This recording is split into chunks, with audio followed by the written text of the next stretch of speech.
And we're live. Hello. Thank you for...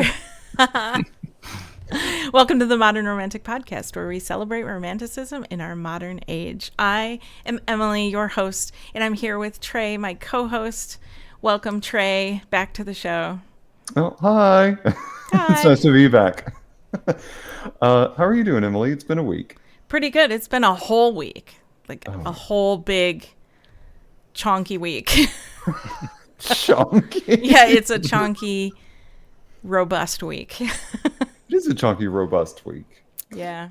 I'm going to start using chonky as an official measurement of time. I like that. I'm gonna be like, all right, I'm gonna tell my kids, like, all right, it's time for bed. How long? Chonk, maybe 2 chonks. How long's a chonk, Dad? Well, without further ado, on tonight's podcast, we have a musician, songwriter, podcaster, and part-time life coach. Okay, that last one is a joke, but he could definitely be one with his views on life. The look on his face is so great. Please welcome to our podcast, Ira Watson. Hello. Yay! Hello. Yay! Ira, possibly Jesse, possibly Charlene. It was funny when I was, sharing stuff on my social media pages and, trying to promote this thing and whatnot. I was like, I just realized there's like a whole group of people who probably don't even realize my first name is Ira, and that's what I go by in many facets of my life. And then I was like, and further complicated by that is there's a whole podcast where I don't even say by any of my actual legal names. I just go by Charlene. Tell us about Charlene. What is? It's just like a nickname that a friend, one of my best friends, my friend Wes, who's in my band The Menders with me, kind of started using as a sort of fun term of endearment. And then that just slowly caught on to where it was like when you use like a word sort of jokingly, and then you keep using it until it actually becomes a part of your vernacular. Yes. That's basically what happened. He just kept using it enough to where other people started using it, and then it just became a thing. So then when I started doing that at my Charlene podcast, I was in between a few names, and I was like, you know what? I'm going to use this. I like a good Sting, Prince, Madonna, Cher kind of. Let's do that. That's right. It was funny. I was just talking to my wife about this recently. You know how like if you Google yourself, there's like these like websites that'll bring up, people you might be related to or you're somehow like connected to. So it might bring up like your parents' names or something like that to say possible relations, stuff like that. My wife was looking at, she's like keep making sure she's not got a presence online on these websites, find your address kind of things. And it said possible relations, Ira Watson, Jesse Watson, Charlene Watson. So the internet just thinks Charlene is a person that lives at my house, apparently. So. It's like a split personality sort of thing. Me, myself, and I. That's it. You can use this to your advantage. I have done this. So what you do is all of the mail that you want to know how they got your information, you just put that name as the front as the name you're submitting. Or like an email, for instance, you can put, okay, I'm going to sign up to get the emails. I'm going to put this Charlene or whatever name. Sure. And I use several. I'm not going to say what they are. And then it'll be like, I see now all of a sudden I'm getting 7 or 8 different kinds of emails from different sources, and they're all using that name. Now I know where it came from. A nice little hack, yeah. I'll keep that in mind. Or maybe I'll just do like a Shawshank Redemption thing, and I'll embezzle money under one of those names, and then, just run off to Mexico. Right, they'll come after Charlene, Exactly. Yeah, who does not exist.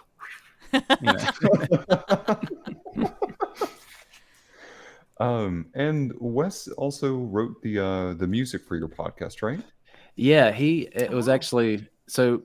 Like I said, he's in the Menders with me, and we, we'll send voice memos and stuff to each other, just like kind of riff ideas or lyrical ideas, whatever.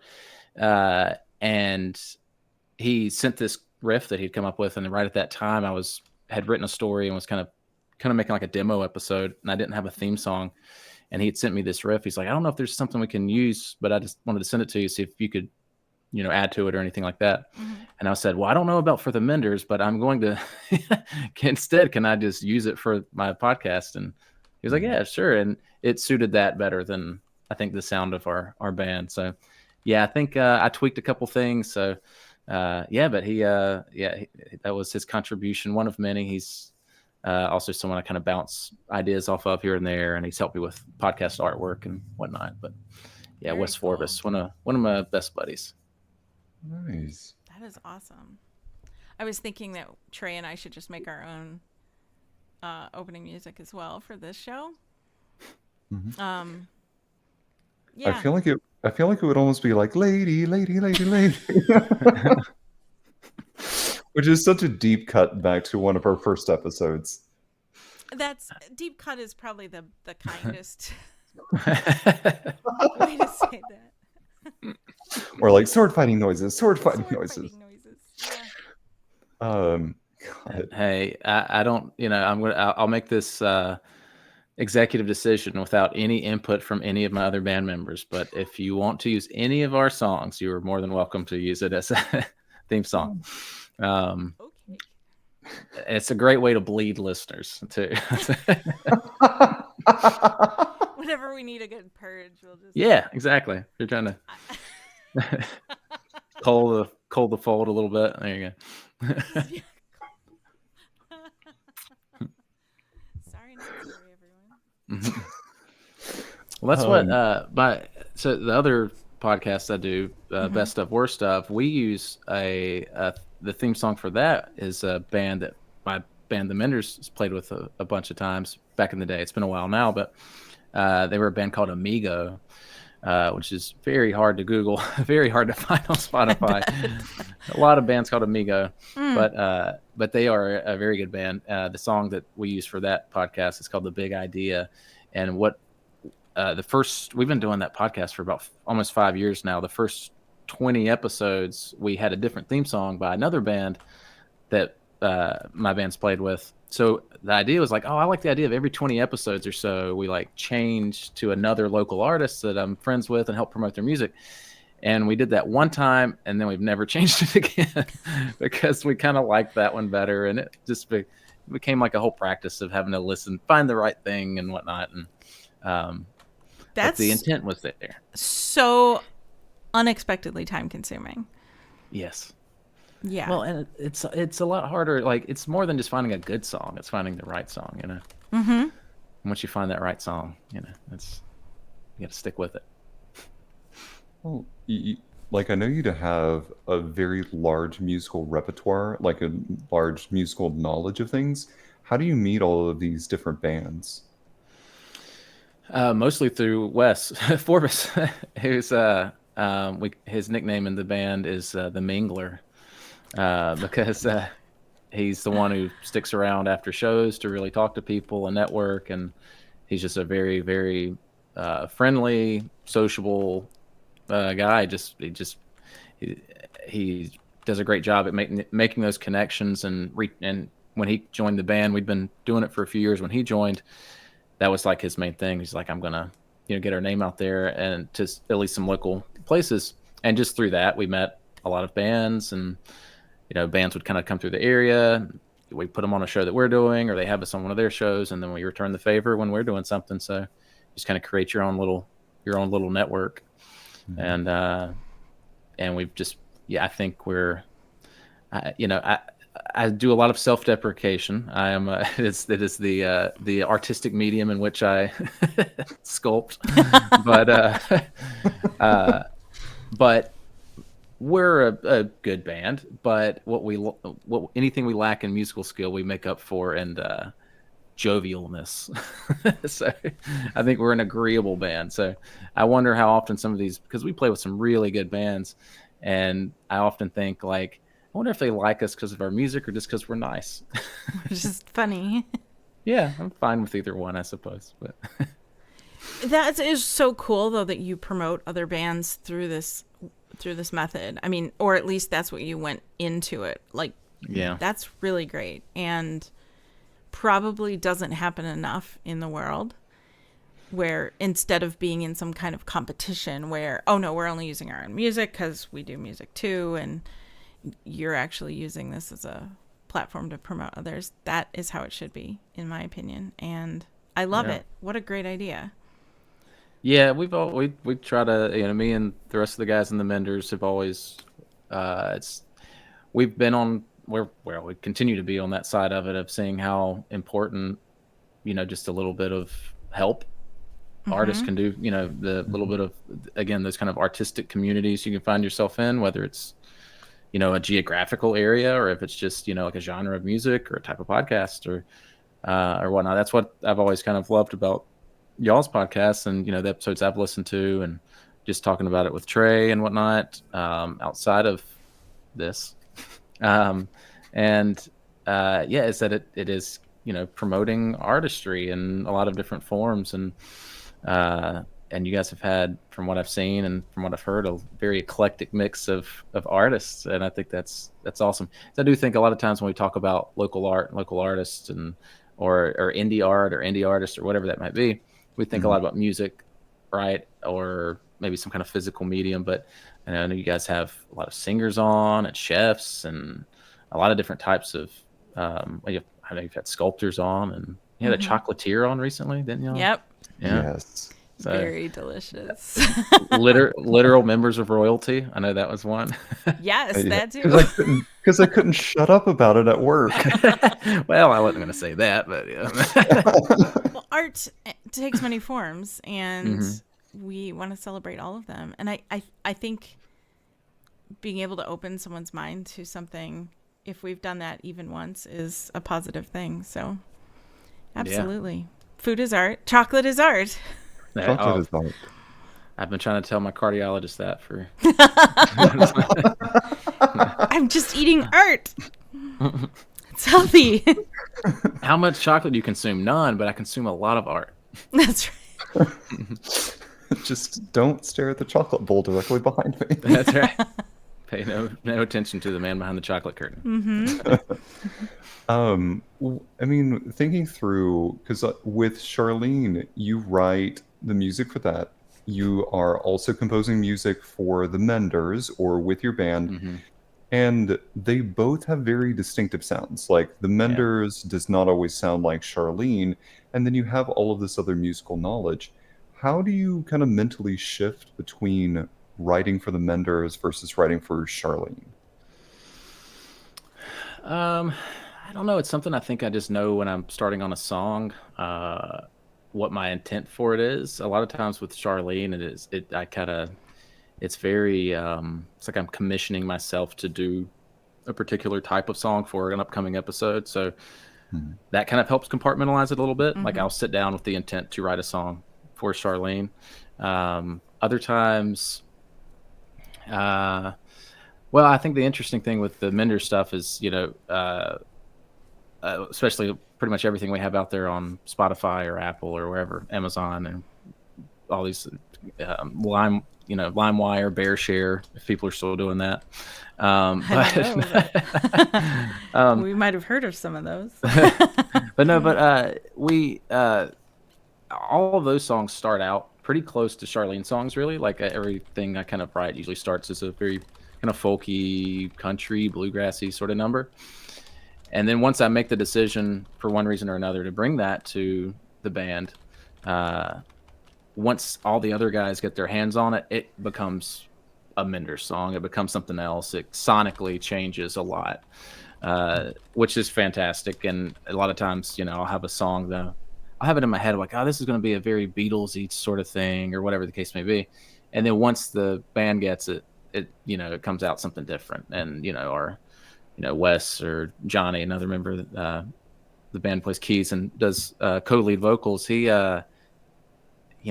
got such an eclectic taste in music between the five of us that, again, something I bring to the table with an intent, they're like, oh, I'm going to do this thing on the keys. It reminds me of Prince. And it just becomes this whole other thing. So it's easy for the Charlene stuff to sound like Charlene because I'm the only one getting any input on it. I think ultimately is what it's the other guy's influence that really shapes it into something else.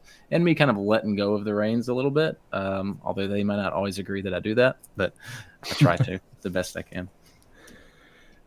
I love that it becomes such a collaboration and that you're actively allowing this collaboration to happen, because a lot of times it's like we've had this conversation before that when you create something and you get other people's input on it, it's like it starts to change it, and sometimes that can feel like a personal attack. Hmm. How, like, what do you think about to kind of prevent it from being a personal attack and recognize that it's becoming something different and becoming a group collaboration?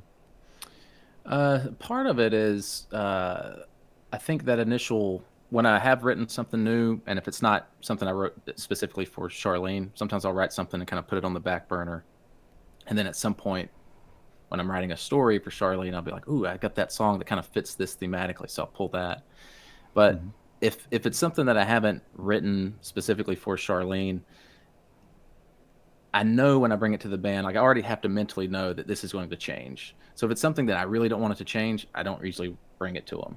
I'll keep that and put it in my back pocket for Charlene, or again, if it's something I've written specifically for it, then I kind of write it with that intent that like this is not going to leave me. So there's like a mental sort of leap I go ahead and make once I'm like, this is going to be a Menders song, and I know that everybody's going to get their hands on it and change what this sounds like. So I kind of know that going into it. And then once we get into it, it's as corny as this sounds, kind of trusting the process, giving into the process. Because there are times where a song will start taking a direction where I'm like, man, I'm not sure about this. This is not what I had intended. Uh, but then once we kind of iron out some of the kinks and whatnot, I'm like, okay, no, this is kind of cool actually. And then also, I think I just have to kind of trust my own intuition, having done all this for so long now, to be able to say, okay, I'm cool if we change this, this, and this, but I want this part to sound like this. And the band's usually pretty receptive to that, and they can tell when something's important to me. Or at least that's my perception of it. I might just be a intolerable a-hole, maybe. No. But I think that's too. We've been doing the Menders for like 13 years now, so we've definitely had arguments and disagreements on stuff, but we always were able to kind of talk through it. So when we do have those moments where I'm like, I don't know, and Johnny, again, who writes half our songs, we kind of split lead vocal duties and songwriting duties and help each other on each other's songs and whatnot. We just both have that point where I'll be like, hey, what about this line, Johnny? And I'll recommend a change. And if he's not receptive to it, he'll just be like, this line's really important to me. Thematically, it kind of ties the song together here, and here. And I'll do the same thing with him. So it's just a level of honesty and collaboration and something that's just taken time and time and time to really fine tune and get to a place where we just really trust each other to have our hands on each other's creations and whatnot. There's something to be said about that with artistic teams in general, with any kind of art that can apply to like a photography project or some other collaborative art form where you're bringing in other people's opinions, and if you have a good team, you can, to some degree, like you said, kind of give up that control and go, okay, do your thing. I trust you because your level of art, and like you've already worked out those kinks of what can you feel comfortable saying, or what do you feel comfortable saying or doing or receiving.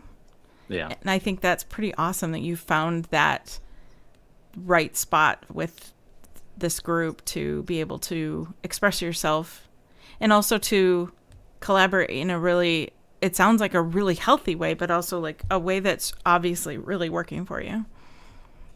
Yeah, it's I appreciate that. It is something. There's friction here and there where there's a song. I won't name it just in case it comes back into the fold at some point. But there's a Menders song that I love. I sing it. It's one I sing lead on. One I wrote. I just really like it, and I can tell no one else in the band cares about it at all. So like sometimes those moments are kind of tough, and that's when I'm like, doing things on your own is, but it's the grass is greener thing. There's times where I'm doing something by myself and I'm like, I like how solitary it is and how self-reflective it can be and whatnot. But then as soon as I get, with the guys in my band, that I love that part of it. I love that process. And it's also just our batting average is pretty good. There's rarely been something that I've brought to them that we either couldn't figure out or they butchered, so to speak. I mean, there's been things that we've worked on and we can all tell collectively this is not working, and we just stop working on it. So it's just it's a lot of trial and error and a lot of trust and whatnot. But it is important. What about with y'all and the podcast? Like, how much, because the interview format is I love and I find fascinating, because the podcast I do with my friend Jason, Best of Worst of, that's just me and him. There's no like other party, Right. There's not so we've got a good camaraderie. We know going into an episode kind of what our talking points are going to be. We prepare some of them. We let the conversation go its own way. But how much do y'all collaborate on like an intent for an episode? Like if you're having a guest on, and be like, hey, what kind of questions do we want to ask? Do we want to, is there a certain place we don't want to go into? We want to talk about this. We don't want to talk about that. I'm just curious what that looks like. Emily, you go first. I was just going to say the same thing. This is how our conversations go. Well, we both went into this with the idea of what we wanted it to be and didn't want it to be. So I think in general we see eye to eye and we're on the same page from the get-go. So that makes it a lot easier. Mm-hmm. We normally just let natural curiosity guide the podcast. So the questions we ask are usually very genuine in the moment. I've thought about this because I've been listening to you and because I read up. We stalked you beforehand. And so usually it's just natural curiosity. However, we've learned that there are some guests that make us more nervous than others. And so that natural curiosity is still there, but we don't want to let nerves get in the way of having a good show and like coming across as normal people because we're very much like, eek, for some people. And so we do sometimes have meetings where we're like, all right, we want to prep some questions, or we'll email each other back and forth some ideas like, hey, let's make sure we ask this, or hey, I just discovered this. Sandra, our producer, is so good with helping us think of questions for some of the guests, like especially ones she found where she's like, she knows more about them than we do. So she'll send us like some of the research she's done or some questions to ask, which is helpful. But like we already know we want to leave religion and politics out of it, which is why like if we had, and we kind of talked about this, like if we had Kamala Harris on the show, that might be controversial for some people, but we would still talk about art. Yeah. Right. It's important. It's I imagine a tricky line to walk, right? Like you want to talk about, I think having it focused on art, right? Like that's the focal point. It helps it keep the topics on track, but also keeps it evergreen. I'd imagine, I think, there's something to be said for speaking political opinions and sharing that with the world and whatnot. But when it comes to art, whether it's a podcast or a song, or I've found you have to be selective about it. And it's not that you don't want to make a statement or share your opinion, but you also don't want something to be really dated, right. In like a year, like, oh man, they really wrote a whole song about Watergate, like, go back and listen to all of that, right. Early, late 60s, early 70s music. They're like name dropping, things that are going on there. True. Well, I want to know what Trey's answer to this is too. Before I answer, we got a message from backstage. Your microphone is showing low. Oh yeah, I see it. Thank you. No problem. So for I'm gonna echo pretty much what Emily said, but I'm also not gonna hide the fact that we've had an occasional friction on a few topics for things, like what you have with your band. Sometimes we'll converse about things and we'll have some slightly differing opinions on it. but more often than not, we'll share the reasons we think that it's a good idea, or we kind of hash it out and be each other's sounding boards. So by the end of it, we work through it in a very diplomatic fashion. I've only left the conversations with a couple of black eyes before. It's fine.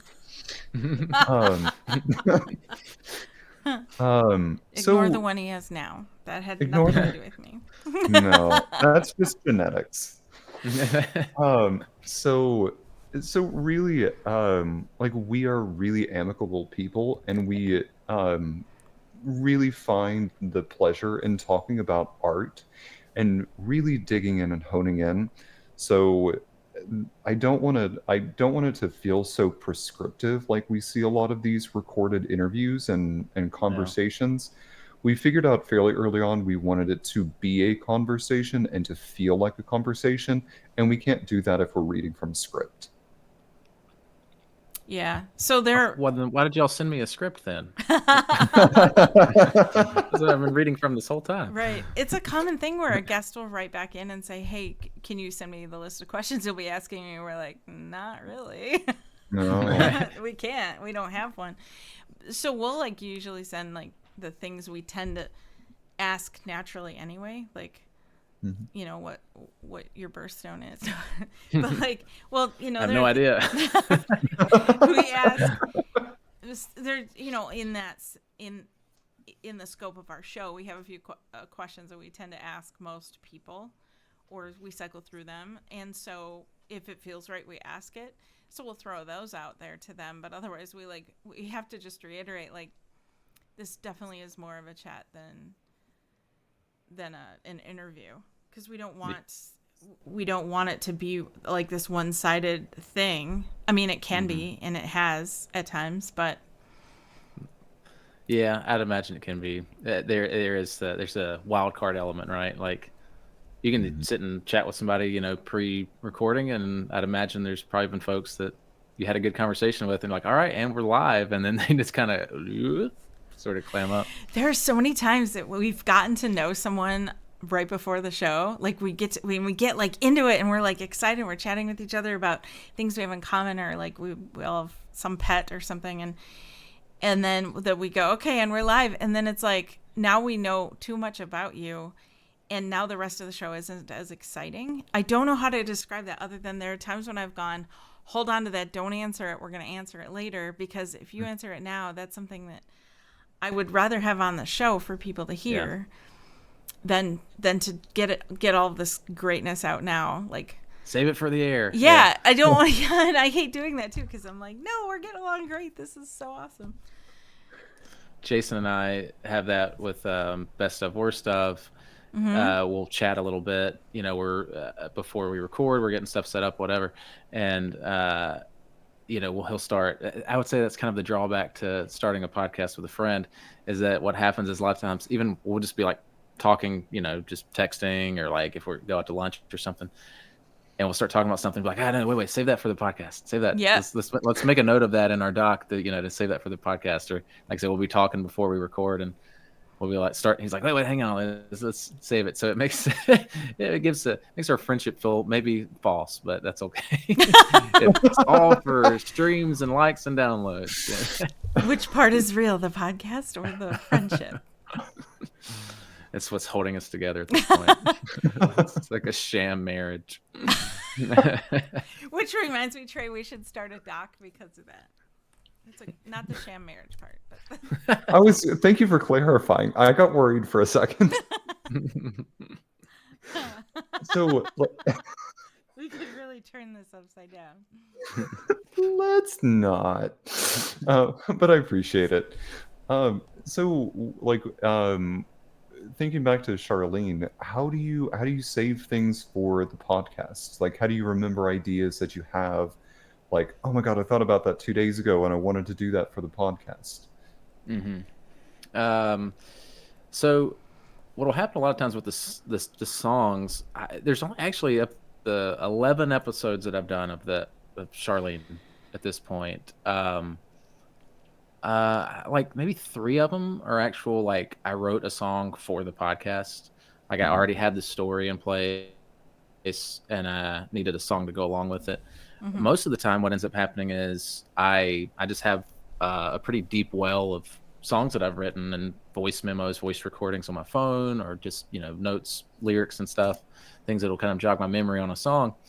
And a lot of times, what'll happen is I'll write a story, and then I just kind of go back through that sort of either mental discography of unreleased things, or literally go through my memos sometimes, and find something that fits something, again, either thematically, lyrically. Sometimes it's just a feel. If a story is kind of has like a wistfulness, melancholy to it, I'll find something that kind of pairs with that. But there have been situations where I've specifically written something for the podcast. Like I had last year at Thanksgiving, I had written a story that took place on Thanksgiving. And I was like, well, what do I do with that? I guess I need to write a Thanksgiving song. So I wrote this kind of sad little love song called Macy's Day. That's like kind of about wanting to spend Thanksgiving with their unrequited love. Like, so in those situations, it's very easy because I know it, again, it's I know that I have to write something for this. It's an assignment to myself. Sometimes it's just songs that have just set on the back burner. Maybe those were songs that were intended for the Menders that just never came to fruition. Sometimes they're songs we tried and they just didn't work out for some reason.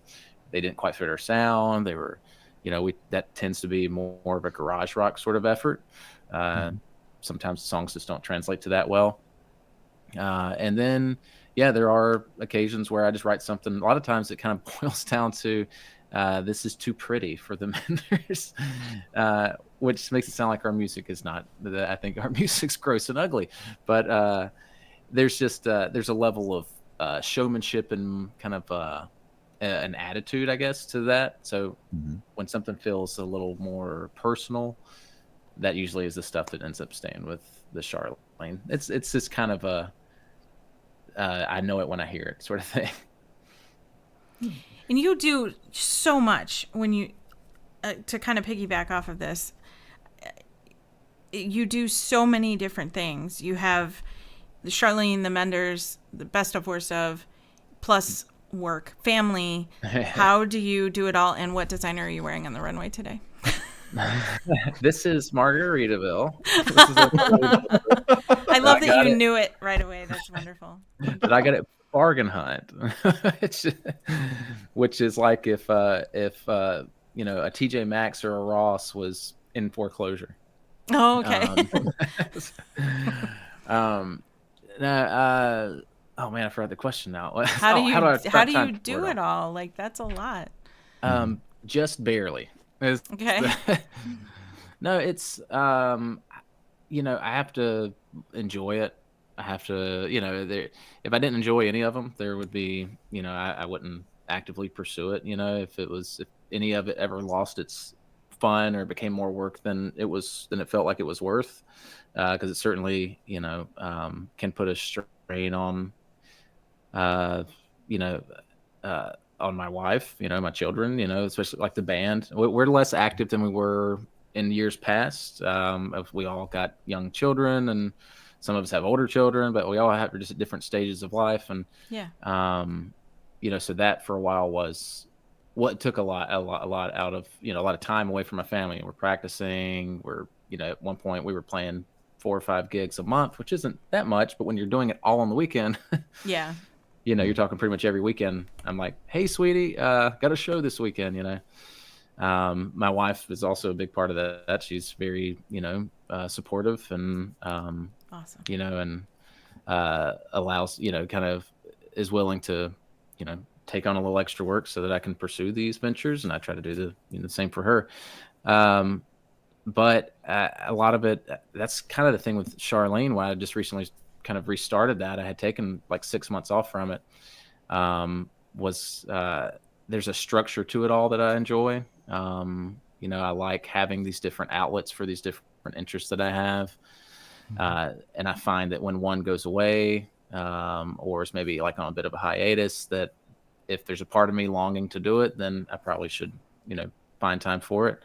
Beyond that, it's just, like the writing, especially, there's days where I'm, I've worked all day. I've got the children in bed. Me and my wife, or finally it's 9:30 at night and we finally have time to ourselves. It is really hard to motivate myself to then go write a story or to work on a draft of a story or whatever. So, it just takes a lot of dedication and I think ultimately it often doesn't feel like something I want to do. It feels like something I need to do, as corny as that can sound. But and my wife sees that too, that if I don't have some of these creative outlets, I'm just not quite the same person. It's just kind of a part of who I am. Do you find yourself purposefully fueling that, or does it just naturally kind of, you have creative motivation and inspiration? It kind of ebbs and flows. There's with the Menders, the good thing is that there's we'll go through like creative surges where we just like are writing. But the good thing about having a songwriting partner in that, and really all the other guys, so we've all come up with different things that have become songs, but the lion's share of it is me and Johnny. If I'm in having a case of writer's block in that particular venture, I can be like, hey Johnny, do you have anything? I don't have anything. So that helps. I don't have that with Charlene, obviously, because that is me, but all me. But the thing I find with that is the structure I've made for it, where it's like this thematic, sort of connection, like there's the song and the story are connected in some way. If I'm having a bit of a creative issue or like not finding as much purpose in like a story that I'm writing, I'll look at songs that I have and I'll say, okay, well, I've got this song this Christmas song that I wrote, I'll save that for a Christmas episode, and it helps me kind of focus what kind of story I need to write. So I sort of try to build in some different mechanisms to give myself inspiration. Same thing with the songs. Like I'll have a story that I've written. I'm like, I don't really have anything to pair with this. Well, the story is kind of the blueprint for what the song should be. So some of those mechanisms help make it creative. It's like I have a prompt, Yeah. Like those like writing journals that like write a story a day kind of thing. Like write a story about a shark, or or like when you're in elementary school, they'll be like, write a story that contains the words werewolf, bus, scuba, or whatever. So there's like mechanisms I've made for myself in that too, where I can, if I'm feeling a bit wayward, I can like, well, let me just look back through the song catalog and see what I have. Maybe that'll jog something. And often too with Charlene, it'll be like the time of the year. Like I just had this story I put out last month for the kind of new season, so to speak, of that. And I was like, okay, I don't really know what the next story will be. And I started thinking, I was like, well, July 4th is coming up. I was like, I wonder if I could write something around that. And that was enough to get the hamster moving in the wheel. And then I started looking back at old songs and I was like, ooh, I have a kind of slightly political song that I've written, but very thinly veiled maybe, but it's a very metaphorical sort of political thing. But like, well, that'll go well with that. So again, just sort of looking at all that, gave me the idea that I didn't have, prior to it. So I have a lot of safety nets for myself.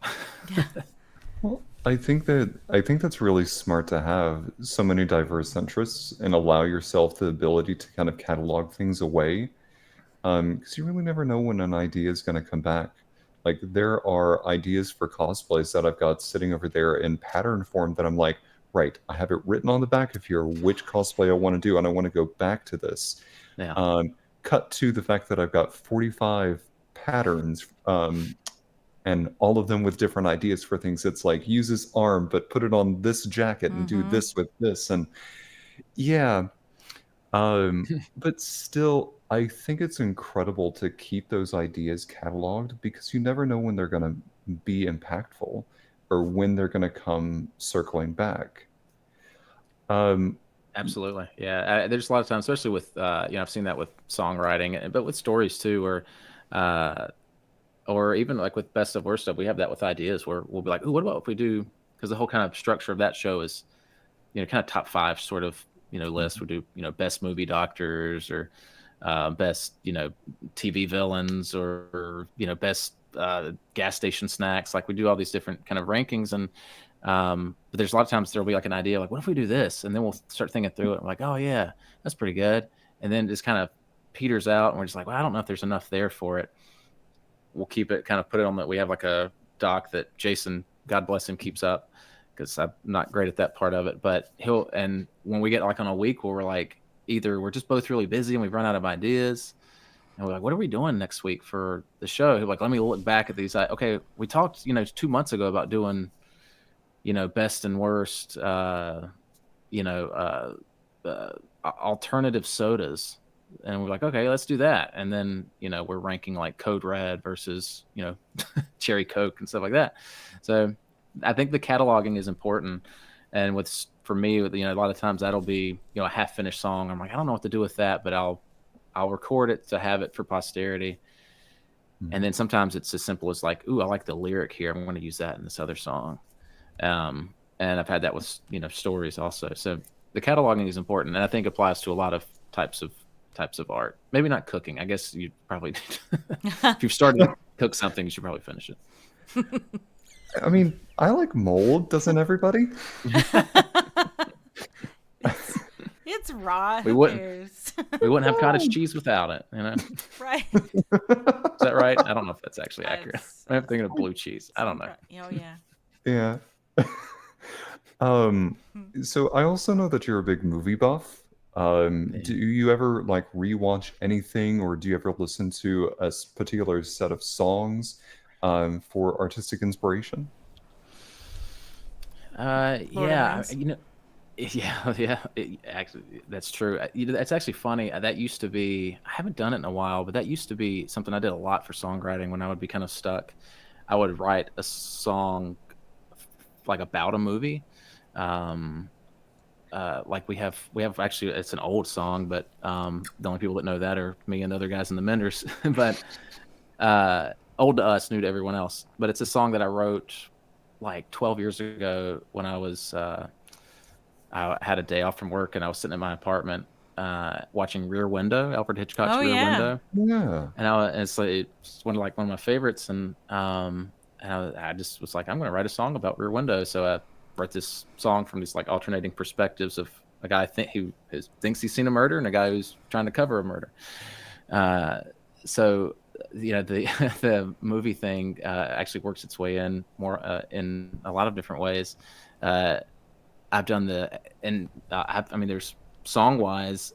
There's a lot of artists I really love. I love the Beatles and Weezer. The Decemberists are like a huge influence for me. Yeah, they do a lot of that story song kind of narrative story songwriting that I really enjoy. His internet froze. Uh-oh. Or his feed anyway. We'll just wait a minute. It's interesting he brought up Rear Window because that just came up in conversation for me yesterday.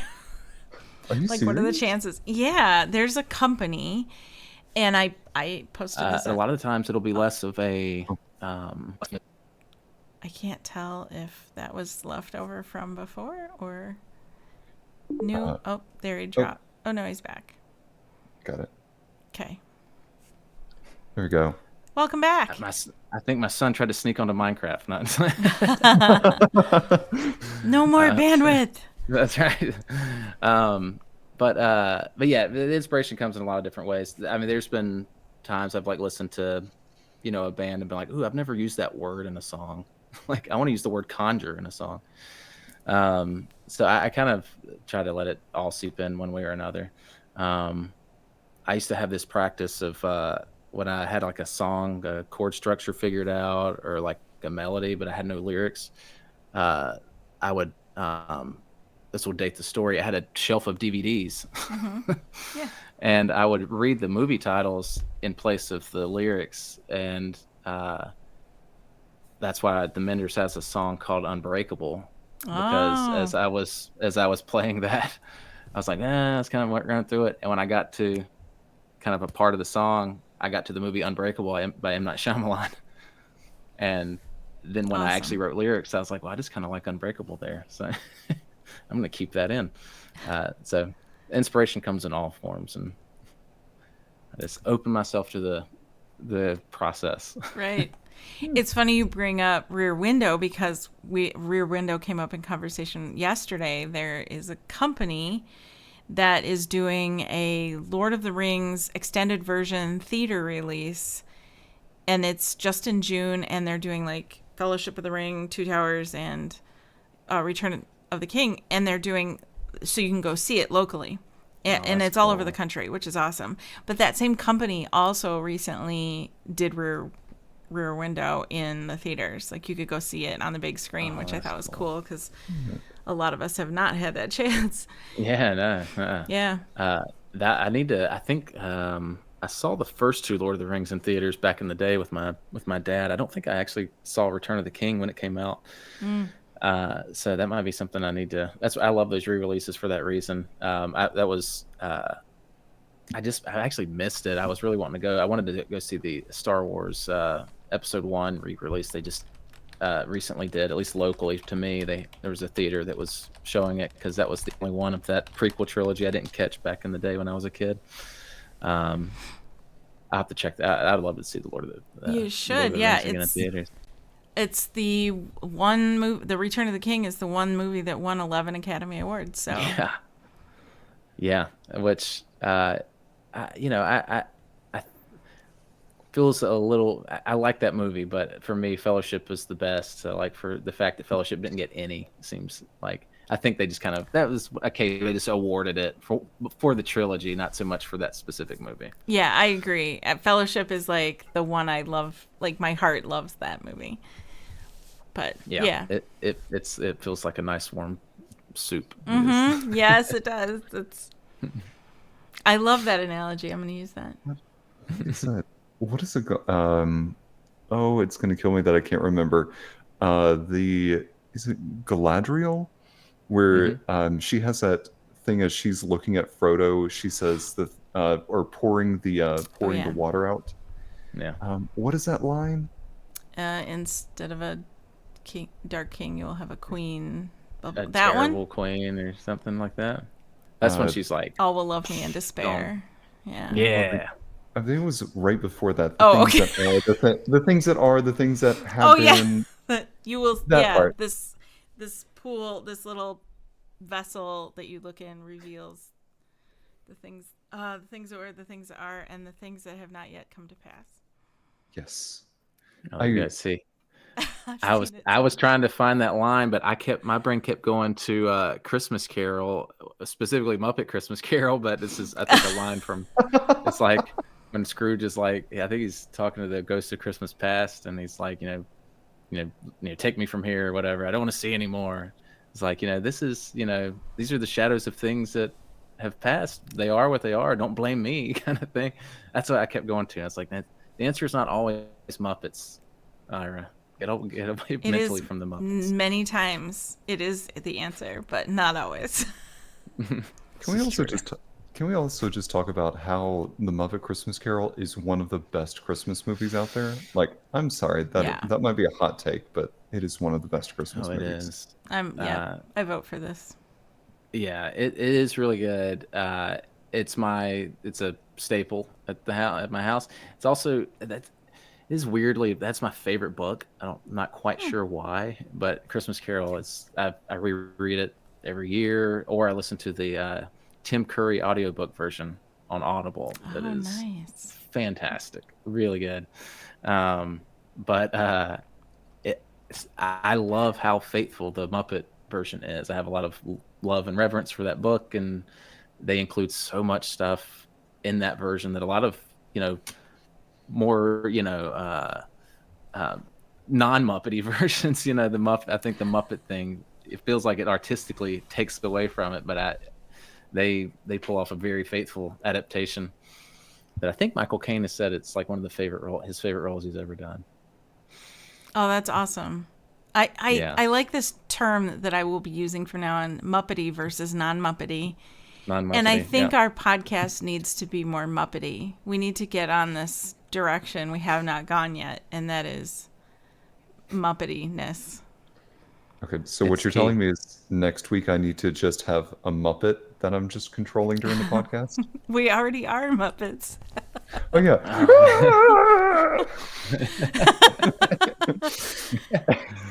I have a Muppet of myself that I really should have used or started with.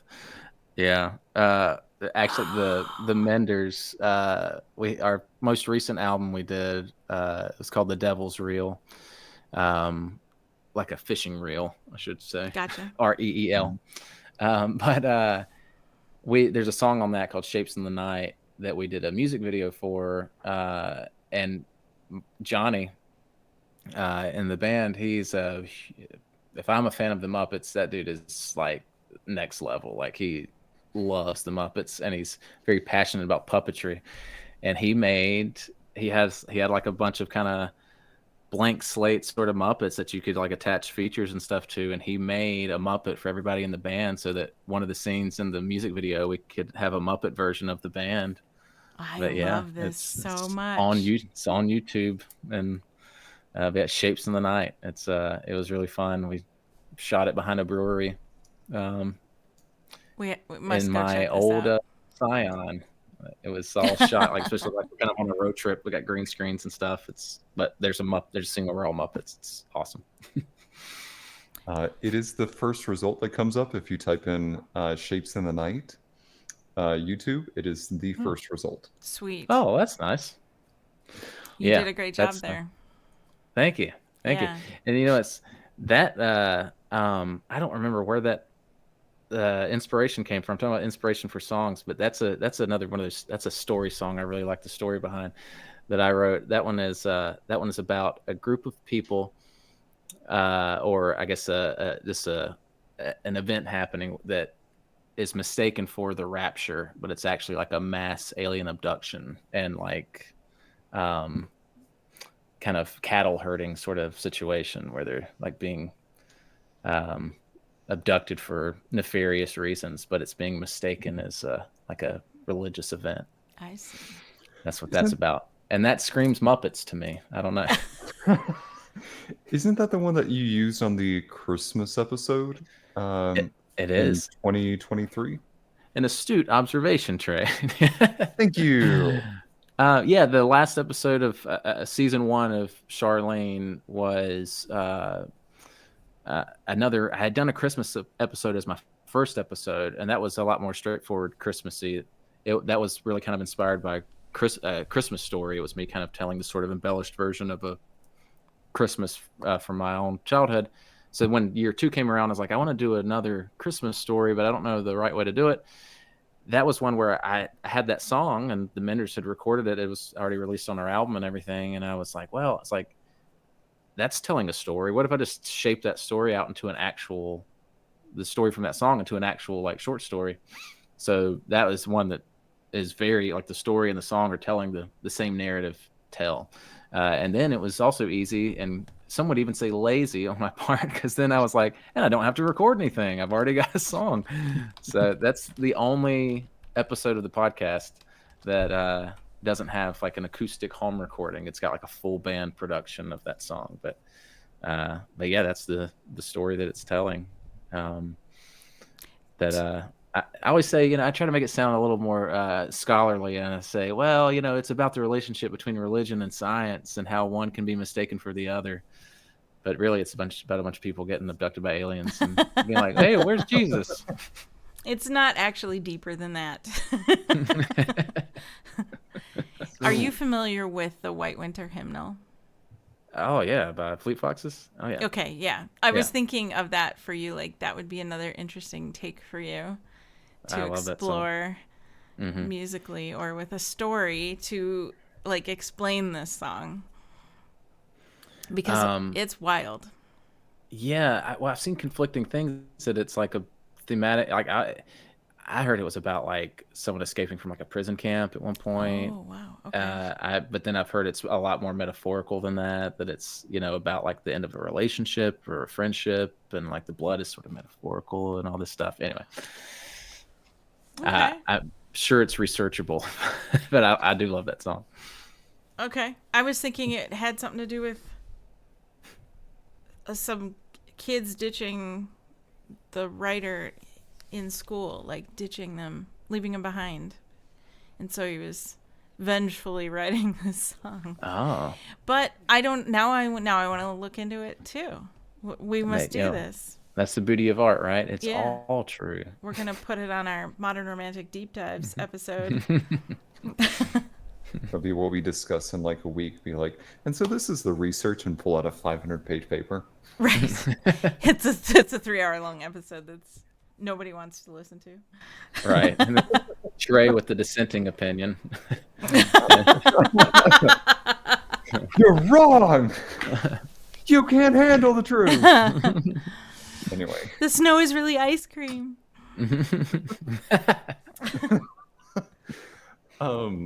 Are there particular episodes, or are there particular songs that you're attached to, and you just go back and you think, that's a really great story, that's a really great song, or that you're just attached to for a number of various reasons? Yeah, definitely. I mean, I think there's something personal with every song, but to some degree. But I will say, that I do a lot of that, the story writing song. I think when I first got into any kind of creative writing, it was short stories. So I think when I got into songwriting, for me, it was always easier to look at a song with a beginning, middle, end narratively. So what kind of happens then is there's often, I don't feel like this real personal, reflective connection in the lyrics. I like the story, like Shapes in the Night. Like I guess it's, without getting into any non-evergreen territory on your show, there's some reflection of my own kind of spiritual sort of musings and stuff. But for the most part, it's just telling the story. Or I've written stories about, like we have a song on our album on The Devil's Reel about a guy that it's kind of Edgar Allan Poe inspired as sort of murder kind of stuff, where he like murders his partner and then is later regretting it and is digging himself a grave next to him.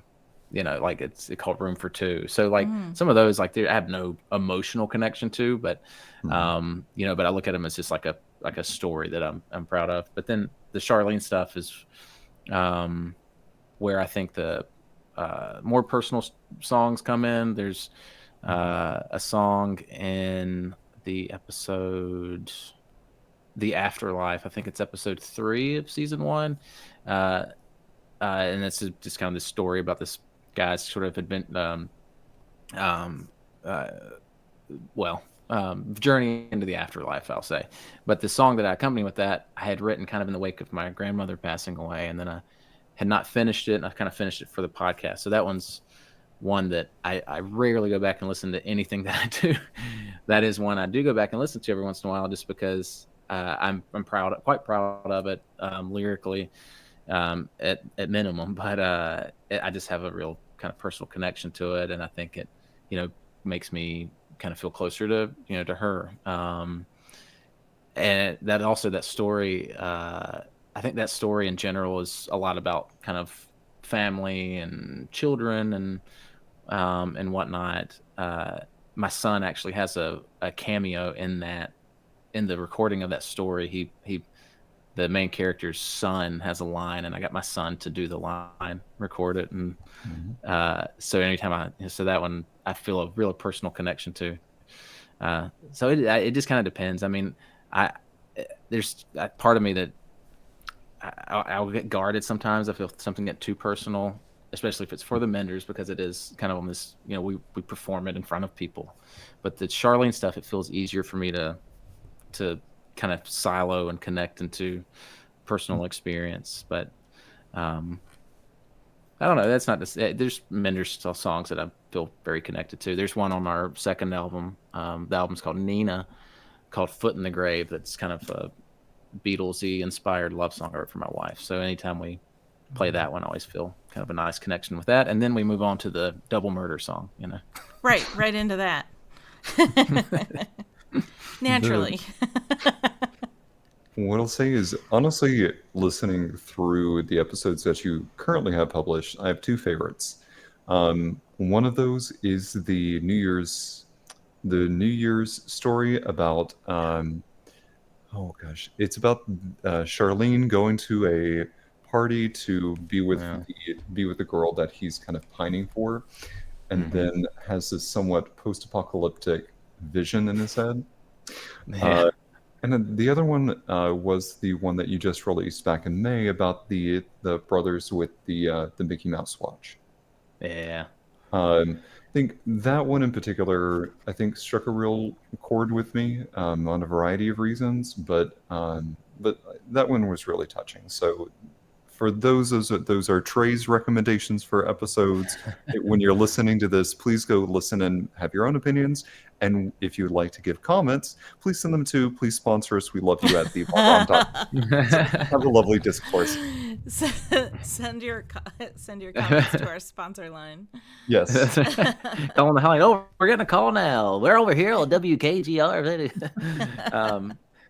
Yeah, no, I appreciate that. Those are, yeah. So it's funny that Charlene started out like when the first two stories, that one and the Christmas story, are both, I mean, really mostly true stories. Obviously with some embellishments and some, changes to make a narrative happen a little bit better, to give it a more concise ending. And but those were both, I call them my slice of life stories, and those were the first two that I wrote. And then I think I did the afterlife episode I was talking about, which actually in our chat there, Boots on the Trail, that is the Rob Lowe episode. So which you have to kind of listen to for that to make sense. But the story is called Low Road. But yeah, Rob Lowe makes something of an appearance in that, counterintuitively. But there for a minute, I was worried that I was only, those slice of life stories are pretty easy for me to write. I mean, Trey, just when we've talked kind of outside of a podcast structure, I am one to have an anecdote for everything, and I love telling stories, and I have a lot of pretty colorful stories from my childhood and a couple of colorful characters for parents and whatnot. I was worried I was kind of pigeonholing myself into those, but I really haven't done one in a while. So I have an idea for one that has to do with a movie date I went on that I plan on writing sometime soon. But I like that New Year's one a lot too. That is, yeah, sadly, that is almost entirely true, minus some of the post-apocalyptic things that are that sort of occur. And then that newest episode, Perseverance, is the kind of theme of that one, and the title, that first episode of season 2 that I've got out now. That's a seed of a story I had for a long time, talking about kind of the catalog, and I had it sort of just in my, like, physically in my notes, but also just always in the back of my head as a story I wanted to finish, but I never could quite crack the ending. And then once I figured that out, it came together really quick. And that one's real personal to me, just because I've got an older brother who of course, love very much. So that brotherly love, sort of sibling love theme, is something I've touched on a few times throughout some of those stories. So I'm glad you enjoy those, and I recommend everybody listen to Trey and go check them out. I'm almost proud of them. Where do you see, or where would you love for this to go in the future for you? Like, you have 3 major projects that you do artistically, at least the ones we've talked about. So what would you like to see happen with those? Like, on a bigger dream, kind of. Yeah. That's or are tough. they okay just how they are? That's something I've, as I've gotten older, I think I said, this sounds so pessimistic. I said to a friend one time not too long ago, I said, dreams are a young man's game. But I think there's, that's a downer of a statement. But I think what's comforting in that, and I think I think, Trey, you messaged me the other day, there's something, I always try to go for bleak hope in what I do. A bleak amount of hope. To make hope can often be not palatable. It's too fluffy. I want it to feel gritty and real, but still hopeful. But no, I think when you're pursuing art, you have to be comfortable doing it in the current form that you're doing it. If you're sitting there hoping for it to be more, if you're doing it for the sole purpose for it to become a bigger thing, then you're not doing it for the right reasons. You're not going to enjoy it. If it ever becomes bigger, then it's going to be probably kind of a curse, because now you are having, you have an obligation to do this thing that you don't enjoy.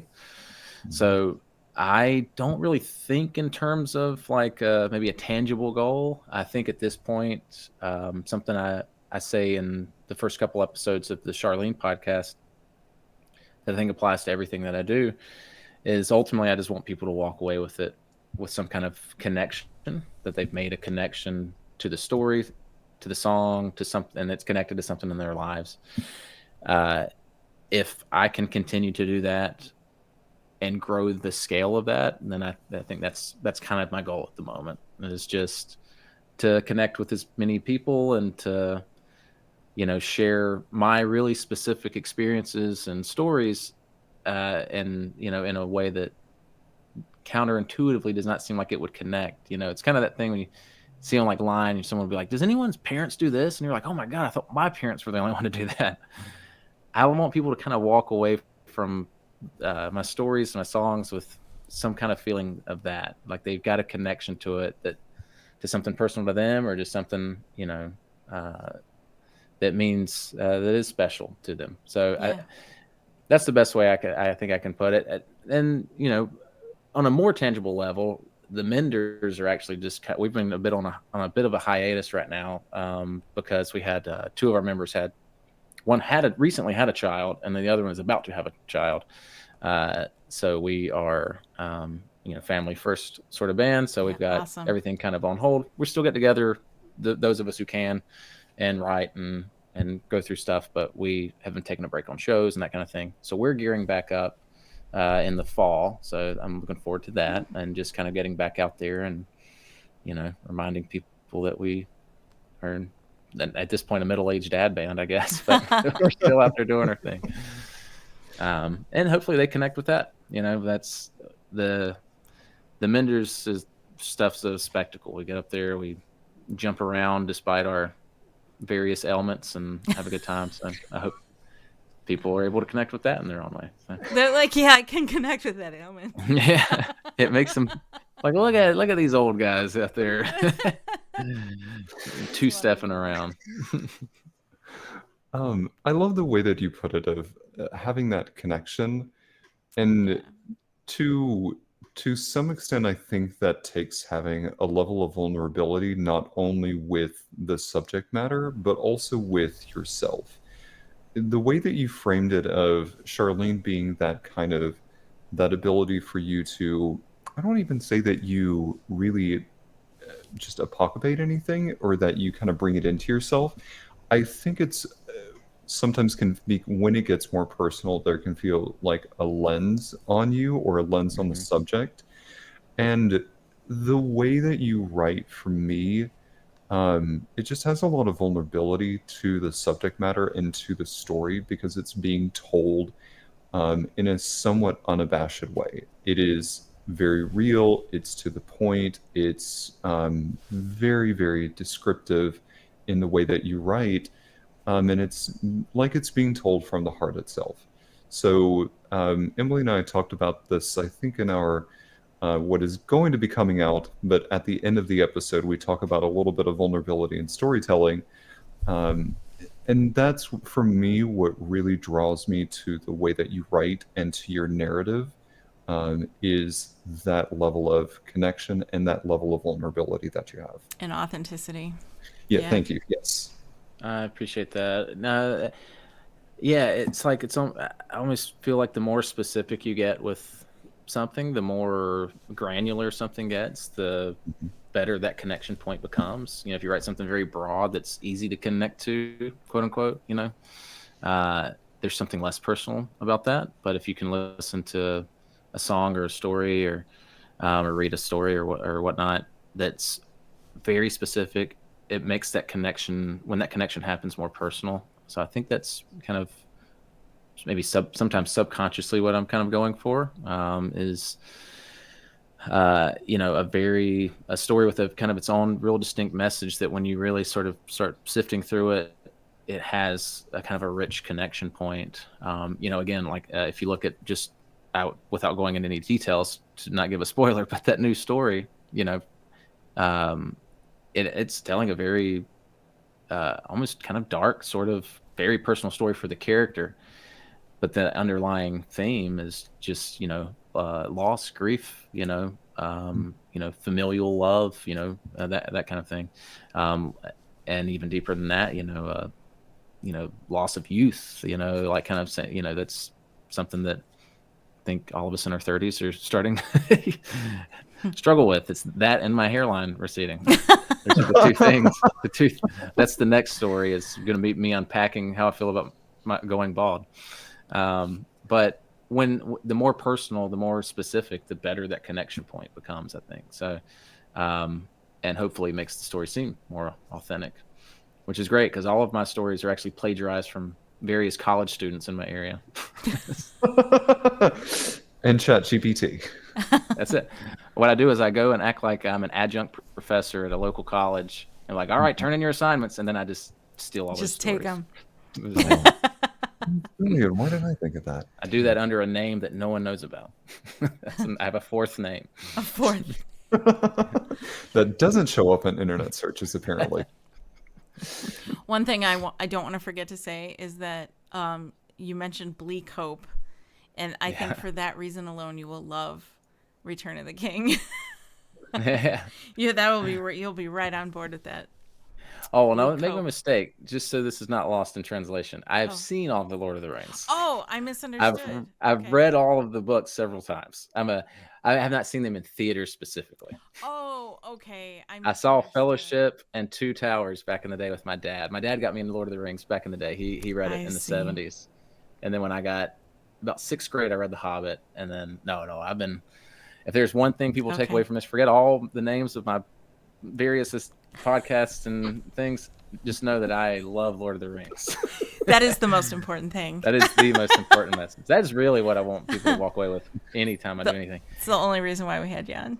You know what? Actually, what's funny is that I was trying to think. It's like, have I worked Lord of the Rings into anything that I've done? And absolutely, there's a huge Lord of the Rings emotional beat in that afterlife Rob Lowe story that comes right towards the end. That speaks to my own love of Lord of the Rings and how I kind of got that from something that me and my dad sort of shared.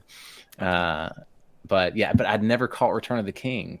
By the time Return of the King was coming around, I was like 14, and I was like, I'm doing my own thing, and I didn't go with my dad. I see. So now that it's out, I'm like, I should go take my dad to see it, and we can finish off the trilogy. That would be a great thing special. to do. Oh, yeah. It's so cool. I'll have to make sure we share with you this company that's putting these on so you can go check them out. And now Emily can. Yeah, I keep seeing like targeted ads for it. It's probably you're gonna see more now that we've said Lord of the Rings so many times. It's called Fathom Events. So, oh yeah, I've seen where they've done like they'll do like, I don't know, 100 theaters, and they'll show like a Journey concert or something. Yeah. June 18th and 15th, Fellowship of the Ring starts again, and then you can go the very next day to see Two Towers, and the next day to see Return of the King. So you don't watch them all, because it's the extended version, I believe. Oh, it better be. Aren't those like 4 hours? Yeah, it's so at you're minimum. not in the theater for a day and a half. Yeah, it does say extended edition. Oh man. But that but that way you can go to work or like, I don't know, sleep in between. Eat some lemon sleep? It's fine. There you go. This fun anecdote for Lord of the Rings. Here's a connection point for me with that. So Frodo and Bilbo share a birthday with me. Our birthdays are all on September 22nd. Oh. And what's really fun is, and if you recall, not you, Emily, I know you'll recall. Trey, I think you'll recall. I can't remember where you land, how hard on the Lord of the Rings stuff.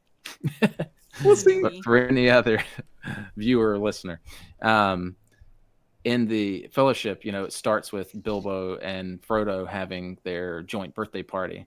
It's Bilbo's 111th, and it's Frodo's 33rd birthday.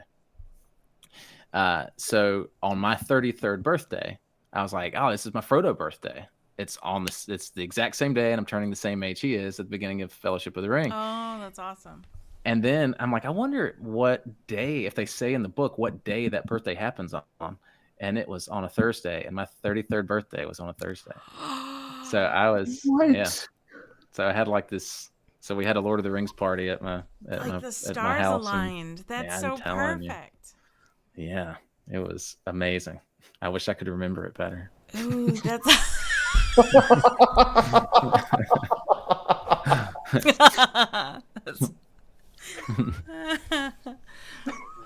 Well, I had goosebumps.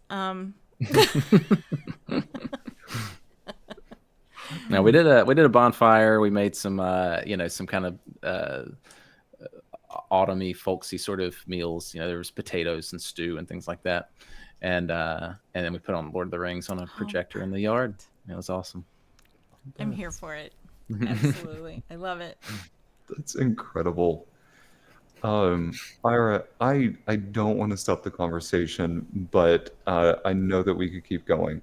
However, I have two last questions for you. Sure. First one,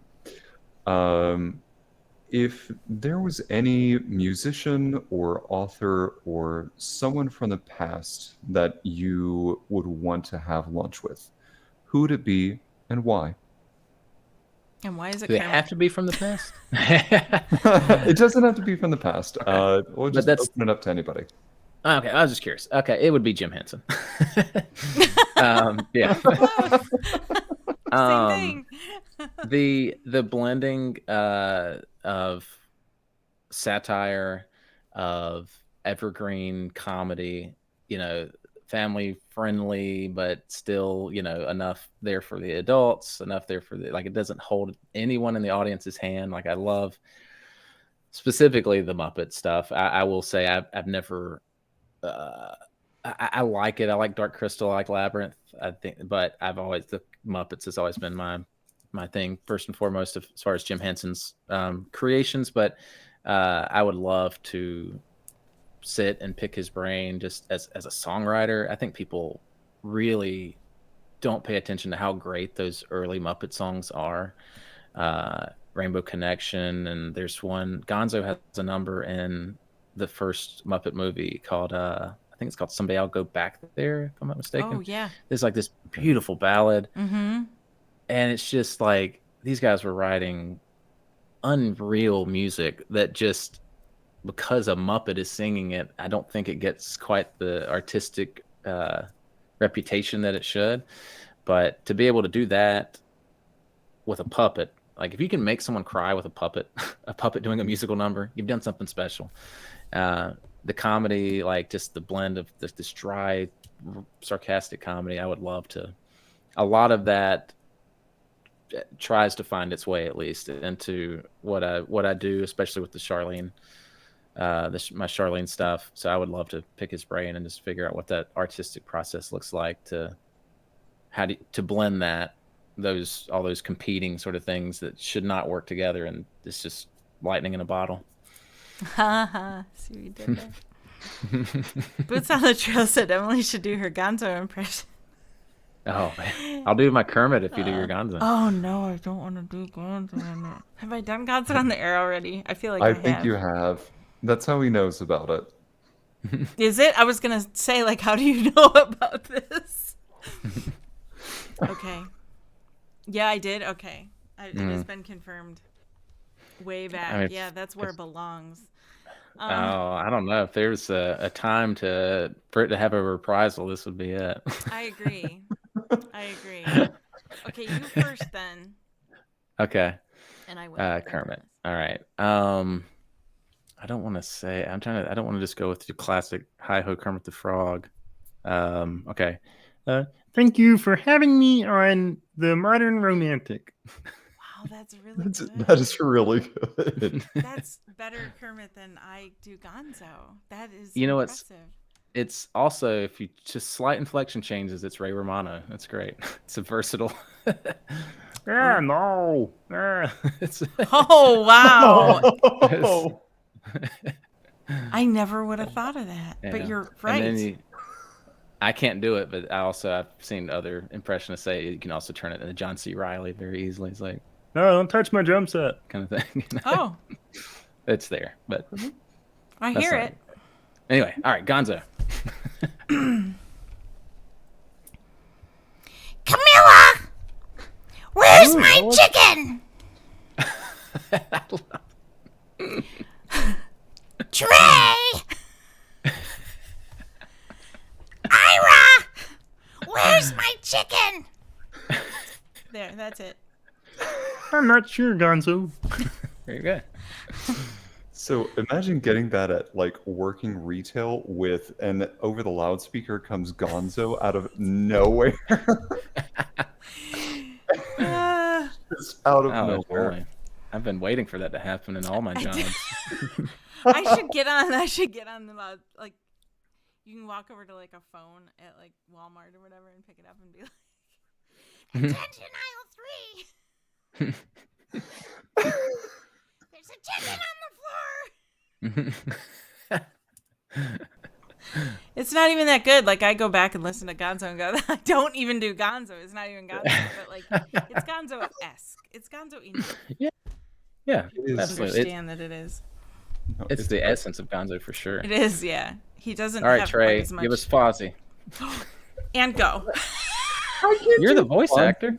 No, Yeah. I have not done Fonzie, and I have not practiced, and I'm not going to embarrass myself to try to do Wait, even the Fonzie or essence. Fozzie? What are you saying? 'Cause I'll take Fozzie. either one, to be honest. Fozzie. Fozzie. I don't know. I'm trying to remember what Fozzie sounds like.